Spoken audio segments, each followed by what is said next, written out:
N'avoir ni frère ni sœur, c'est la vie de l'enfant unique. Seul face aux parents et être le seul objet d'amour, cet enfant divin est incontestablement au cœur de toutes les attentions. Enfant gâté, pourri, peut-être, toujours est-il que ces marques d'attention procurent une certaine satisfaction aux concernés. Mon avantage d'être fille unique, c'est que je ne manque de rien. J'ai tout ce que j'ai besoin.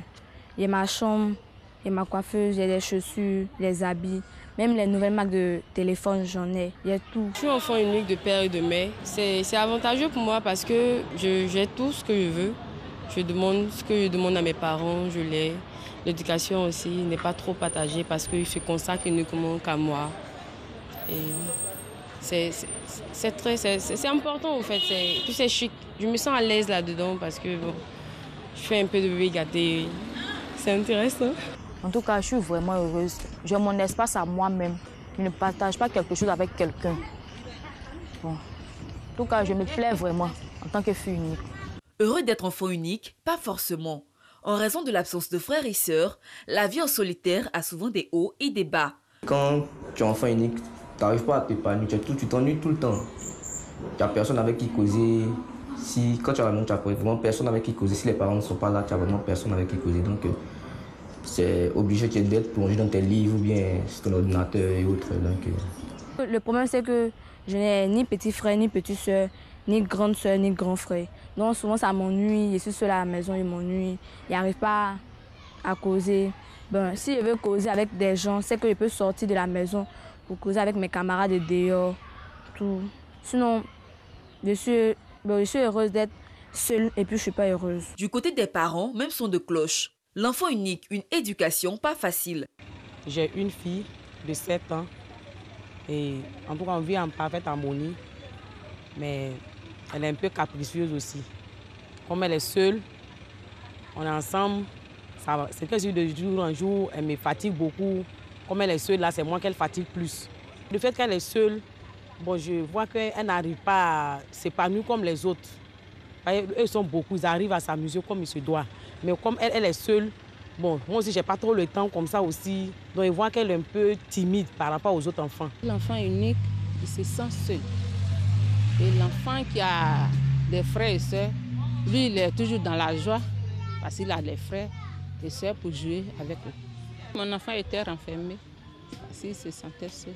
Quand il était petit, il n'avait pas d'amis. Être le centre du monde pour ses parents peut être un peu étouffant. Mais l'enfant unique n'est pas si différent des autres enfants. Entouré de ses parents, il a autant de chances d'être épanoui et heureux que les autres enfants qui ont des frères et des sœurs.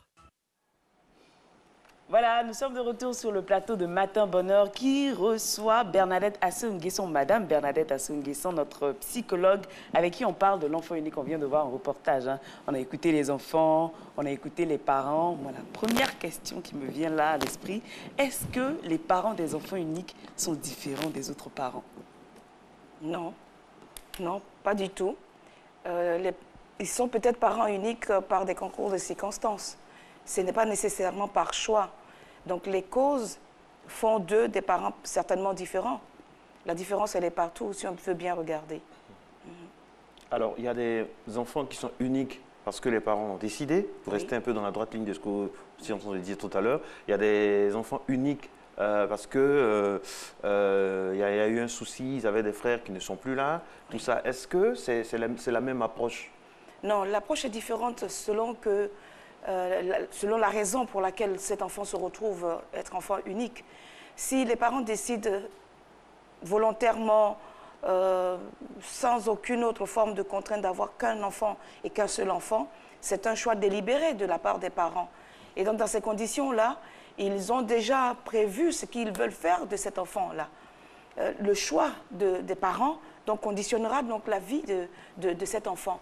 Est-ce que, parce que nous avons décidé que c'est un enfant unique, nous devons lui accorder tout ce dont il a besoin, lui donner même au-delà de ses besoins? Est-ce que nous devons peut-être le négliger? Ce n'est pas parce que nous avons pris la décision que ce sera un seul enfant qu'il aura forcément tout ou qu'il sera privé de tout. C'est dépendant de la raison pour laquelle les parents décident d'avoir un enfant unique. Si cet enfant est unique parce que ses autres frères et sœurs sont peut-être décédés, il est le seul qui a survécu à tout ce qui se passe, ou bien ils sont grands, ils sont partis, c'est le tout dernier, ou bien il est le premier, mais les autres viendront peut-être 10 ans après, pour l'instant, il est le seul. D'autres raisons, ça peut être, les parents veulent avoir d'autres enfants, mais malheureusement, cela ne vient pas. Et donc, quelle que soit la raison, et selon la raison pour laquelle l'enfant se retrouve être enfant unique, l'investissement que les parents feront sur cet enfant sera différent. Qu'est-ce qu'ils attendent de cet enfant? Qu'est-ce qu'ils veulent que cet enfant devienne? Il représente quoi pour eux? Et donc, ce sont toutes ces pistes qu'il faut regarder pour savoir comment est-ce que cet enfant qui est unique va vivre sa vie et va ressortir dans quel type de personnalité. Et justement, parlons de personnalité. Dans le reportage, on a vu le témoignage de certains enfants uniques et il y a les mêmes propos qui revenaient. Oui. J'ai tout ce que je veux, je fais mon bébé gâté, j'ai mon espace à moi. Est-ce que, de façon générale, l'enfant unique est imbu de sa personne? De façon générale, parce ils peuvent avoir beaucoup de choses à leur disposition, sans effort, sans partage. Et donc, ils peuvent régner en maître absolu par rapport à la situation, par rapport à tous les avantages qu'ils peuvent avoir à être tout seul. Il y a énormément d'avantages à être tout seul, mais tout avantage, c'est une médaille. La vie est une médaille. Il y a toujours le bon côté de la médaille et l'autre côté qui n'est pas toujours réduisant. Donc, c'est vrai qu'on peut avoir le matériel, tout ce qu'on désire en termes de caprice ou en termes de besoins réels, mais en même temps, que quand on a tout cela, on n'apprend pas à se freiner, on n'apprend pas à partager, on n'apprend pas à se restreindre, on n'apprend pas à se retenir, et autant de comportements qui ne sont pas toujours recommandables dans la société. Si vous ne savez pas partager, si vous ne savez pas vous retenir, si vous n'avez pas appris à attendre, parce que l'enfant unique qui a tout à sa disposition a tendance à ne pas attendre, c'est maintenant et tout de suite. Et donc, tous ces aspects peuvent donner quelque chose, une personnalité assez compliquée pour l'enfant. Quand on est enfant, à cet âge-là, c'est pratique. J'ai tout, j'ai le dernier modèle de téléphone, mais au-delà de cela, quand vous allez aller dans la vie active, vous faites comment? Déjà à l'école même. Il y a la compétition à l'école. On ne va pas vous créer une classe spéciale parce que vous êtes enfant unique. On ne va pas vous créer aussi, au niveau du travail, un poste spécifique, une société juste parce que vous êtes enfant unique. Donc, à un moment donné de votre vie, puisque l'être humain est un être humain, ça veut dire en relation avec les autres, et sans relation avec les autres, ce n'est pas possible. Donc, forcément, à un moment donné, le fait de se trouver unique va s'arrêter. Vous allez être confronté à d'autres types de compétitions dans la vie. La psychologie d'un enfant unique dépend très souvent, et bien souvent même, de celle de ses parents. Absolument. Par exemple, un enfant qui est unique par défaut, entre guillemets, parce que les parents ont des soucis pour faire un deuxième enfant. Est-ce que cette aigreur, entre guillemets, des parents qui ressentent le manque parce que, bon, l'enfant est unique, parce qu'ils ne peuvent pas en avoir, est-ce que cet état d'esprit qu'ils ont là, dans cette absence-là, ne peut pas biaiser l'éducation de l'enfant qui est unique? Absolument. Comme nous disions tantôt, les causes de ce que cet enfant est unique vont conditionner l'éducation et le choix des parents. Si cet enfant est unique, vous savez, nous sommes des Africains et des Ivoiriens, ce sont des choses très faciles. Ou vous êtes complètement adulé parce que vous êtes le seul, on a peur que vous manquiez de quelque chose et que vous vous fâchiez et que vous n'ayez pas la bonne éducation et que vous ne donnez pas le bon nom, que vous ne relevez pas l'honneur de la famille et tout cela, toute la famille va se plier en quatre pour que vous ayez une vie agréable, pour que vous soyez quelqu'un de bien dans la vie. Mais dans l'autre sens, un enfant unique est toujours très mal vu en Afrique. Ne serait-ce pas lui la cause de ce que je ne peux pas avoir d'autres enfants? Ce qui peut aller jusqu'à l'accuser de sorcellerie, d'avoir tari les trompes ou l'utérus de la mère. Les conséquences peuvent être très dramatiques. Donc, nous disons toujours que la cause de ce qui fait que l'enfant est unique conditionnera la qualité de la vie qu'il va avoir et naturellement l'éducation et la personnalité qu'il va développer après. On ne voit pas tout de suite les cadeaux, l'aisance, le matériel, mais malheureusement l'être humain n'est pas juste matériel. L'être humain est relationnel, fondamentalement relationnel. Parlons des relations, du relationnel. Il faut... L'enfant qui a grandi en solitaire, comment il se comporte en société devenue adulte?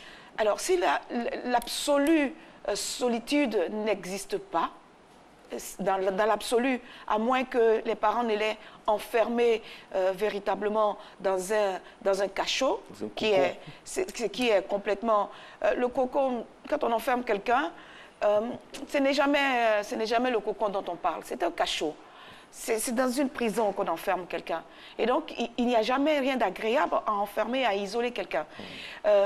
Quand nous disons cet enfant qui...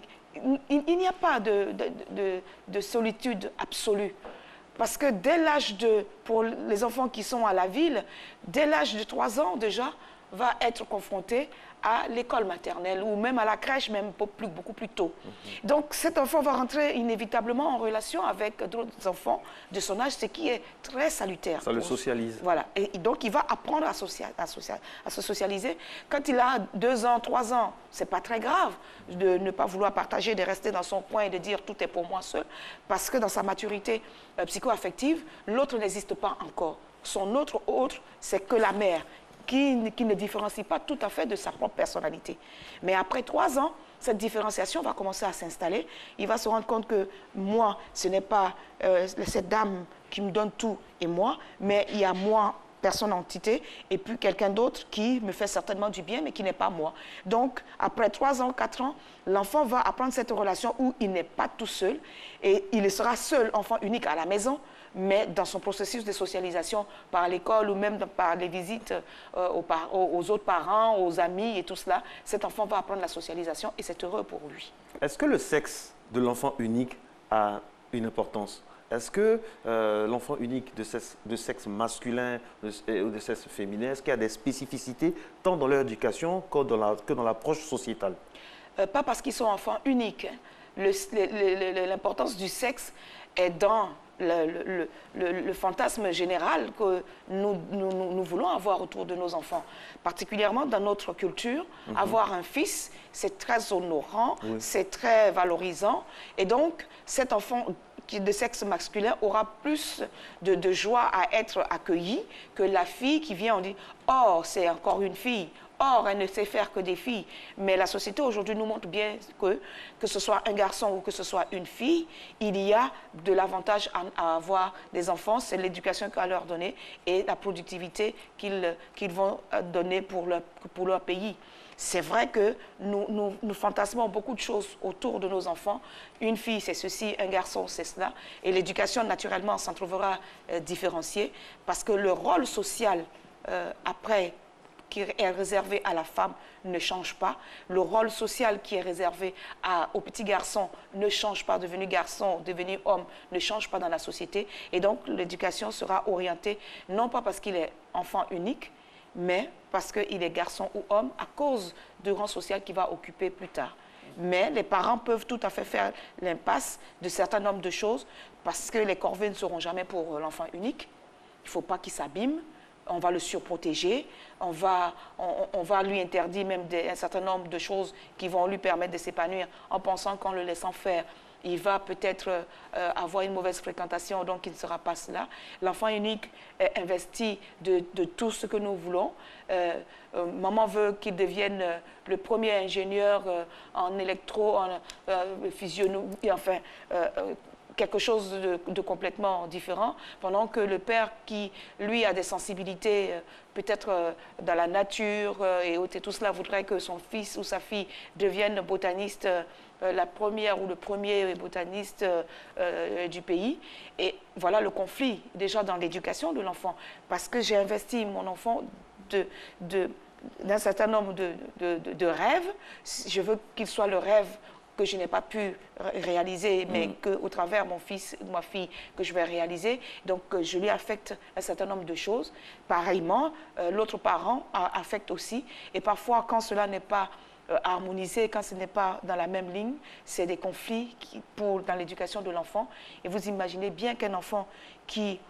la mère veut que cet enfant devienne un ingénieur aérodynamique et que le père veut qu'il soit botaniste. Vous voyez bien que déjà dans l'éducation, quand maman dira on fait ceci, le papa dira non, on ne fait pas ceci, on fait cela.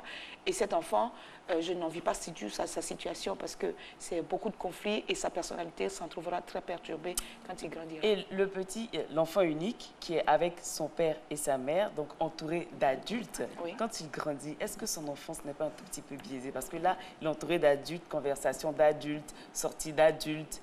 Même quand les parents reçoivent des amis, même s'il doit rentrer dans sa chambre, il est tout seul. Bon, ça, c'est de la responsabilité des parents de savoir que un enfant a des stades de développement et des besoins spécifiques par rapport à son stade de développement. En tenir compte. Et non pas parce que c'est un enfant unique, j'en fais mon objet.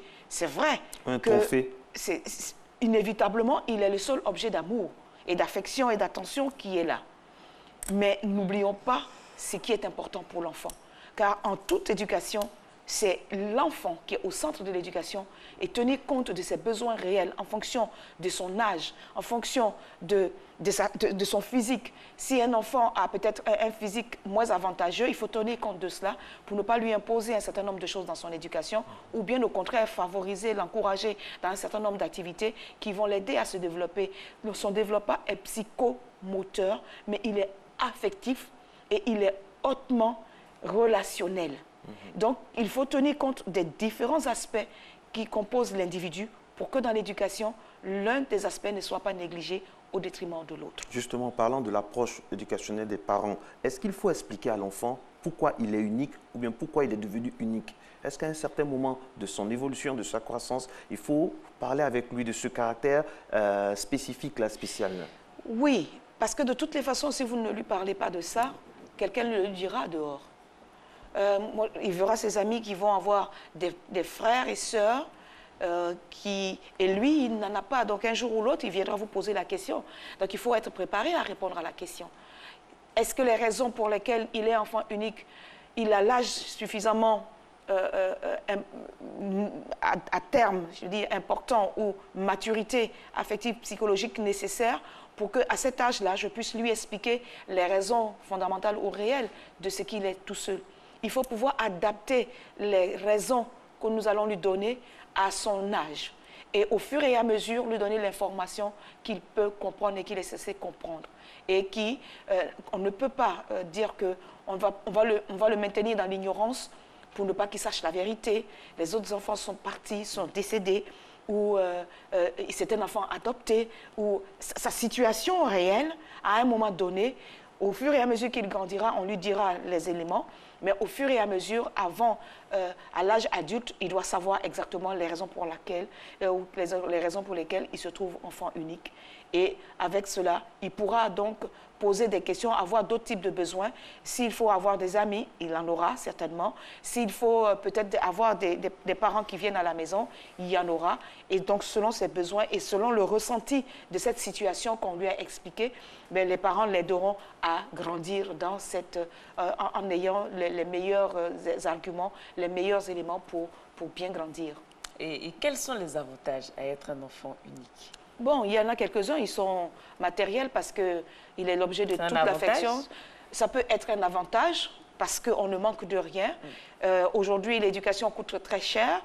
Donc, si on n'a qu'un seul enfant, au point de vue financier, les parents sont aisés de pouvoir lui assurer le minimum pour aller à l'école et faire de bonnes études. Mais si cet enfant unique n'a pas les potentialités personnelles de devenir un génie, comme disons, les cancres dans chaque génération existent et donc on lui donnera le maximum, mais ce n'est pas parce qu'on lui aura donné le maximum, ce n'est pas parce qu'il sera un enfant unique que naturellement il va devenir quelqu'un de travailleur, mais de façon générale, les enfants uniques sont des bons travailleurs parce qu'ils ont tout le temps, ils ont tout l'espace pour eux et donc ils sont travailleurs, ils ont toute la concentration pour eux et donc ils se donnent véritablement, ils ont l'amour parce que l'enfant unique, ce n'est pas parce qu'il est unique qu'il fait, il devient bien. C'est l'amour qu'on lui donne. C'est tout ce qu'on lui donne dans son éducation qui fait que du fait d'être enfant unique est un avantage. Maintenant, naturellement, il y a forcément des inconvénients. L'inconvénient de ce que, en dehors de mes parents et de mes jouets, je n'ai aucun être humain avec qui échanger. Et donc, c'est préjudiciable pour cet enfant-là si on ne lui laisse pas la latitude d'avoir des amis, des personnes qui viennent à la maison avec lui pour ne pas qu'il se sente trop seul parce que la solitude n'est pas très bonne pour le développement d'un enfant. Alors, je rappelle, mesdames et messieurs, que nous parlons des enfants uniques, en joue du monde. Voilà, on espère que vous appréciez donc la conversation avec notre spécialiste. La question que je posais à ce moment-là, précis, est-ce que... quid de l'enfant unique orphelin? On peut avoir l'enfant unique qui n'a pas son père, qui n'a pas sa mère, qui est seul avec sa mère ou avec son père. Là aussi, c'est un cas spécial. Oui. C'est un exercice en psychologie aussi. Oui. L'enfant n'est pas seulement unique. Il a qu'il est orphelin, il a qu'il est avec ses deux parents, il a qu'il est dans une famille monoparentale.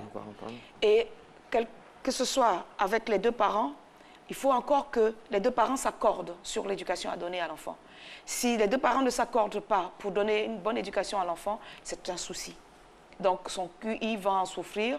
Et même génétiquement, de quel est son héritage génétique par rapport à tout ce qui se fait. Ensuite, s'il est dans une famille monoparentale, est-ce que cette famille monoparentale restera monoparentale? Elle ne va pas se recomposer? Ensuite, c'est un enfant véritablement orphelin, qui n'a ni père ni mère et qui a été récupéré par une institution.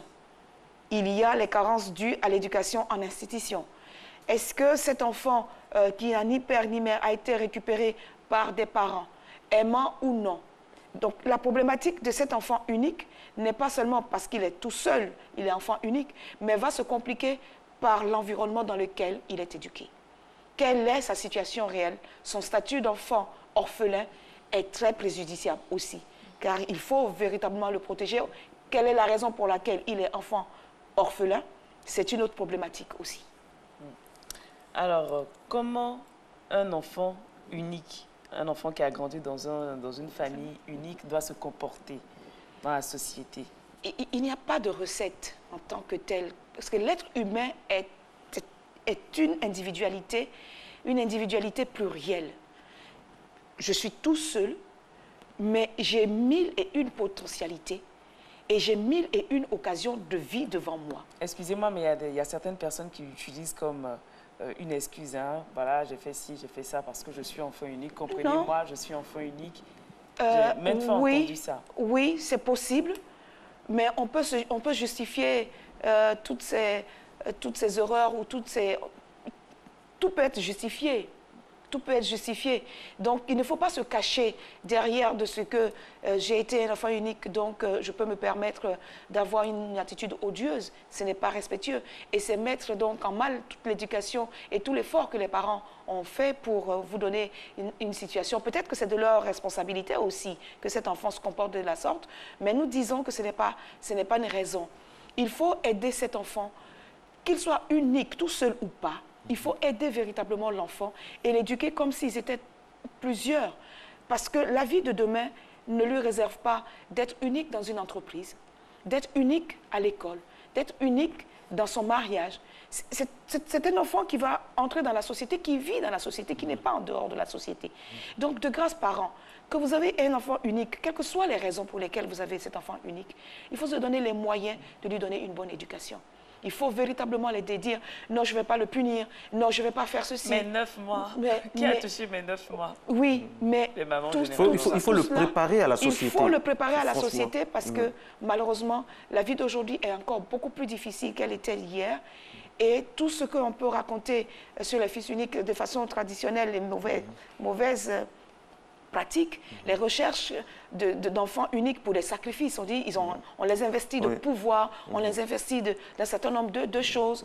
Et toutes ces choses-là, nous devons regarder vraiment de très près et dire que, quel que soit qui nous sommes, que nous soyons tout seuls, enfants nés tout seuls, dans une famille et avoir grandi tout seul, chacun, ou dans une famille de 15 enfants, ou de 30 enfants, ou même de 2 ou 3 enfants, chaque enfant est un enfant unique. qu'on doit éduquer de façon claire, de façon positive, parce que c'est celui-là qui construira la nation de demain. Que voulons-nous? Alors, une question, voilà. Un mari ou une épouse enfant unique, c'est pas bon pour la relation, c'est dangereux, c'est un mauvais ou bon côté pour... Le tout dépend de ce qu'on a investi en lui, ce qu'on a mis en lui. S'il a toujours tout eu pour tout seul et tout cela et qu'il n'a pas la maturité affective ou émotionnelle nécessaire pour partager, pour le vivre avec l'autre, cela sera difficile. Si vous avez une mère qui, ça rentre dans le type de mère, par exemple, qui a tout accaparé de cet enfant qui n'a que lui, et si dans sa relation avec son père, n'a pas l'affection de l'autre côté, et elle investit tout sur cet enfant-là. L'enfant est surprotégé. Il est surprotégé, il est suraimé, il est surestimé, tout est sûr dans le sûr. Mais naturellement, vous ferez un gros handicapé demain dans la vie parce qu'il ne saura pas s'adapter à sa vie de tous les jours et ce sera difficile pour lui de pouvoir fixer une vie familiale et tenir un foyer. Merci beaucoup, Mme Bernadette Assou-Nguessan. On va poursuivre le débat. Vous savez qu'on a notre petit aparté. Tout juste après la fin du générique, on se réunit, on continue la discussion. On espère que ce sera le même scénario chez vous. On a été très heureux de vous présenter cette émission. Merci, Nessie. Merci, Marco. Bonne journée à vous. Tout de suite après, donc, on aura les rendez-vous. Restez fidèles à RTI1. C'est ici que tout se passe bien. Allez, bonne journée à toutes et à tous.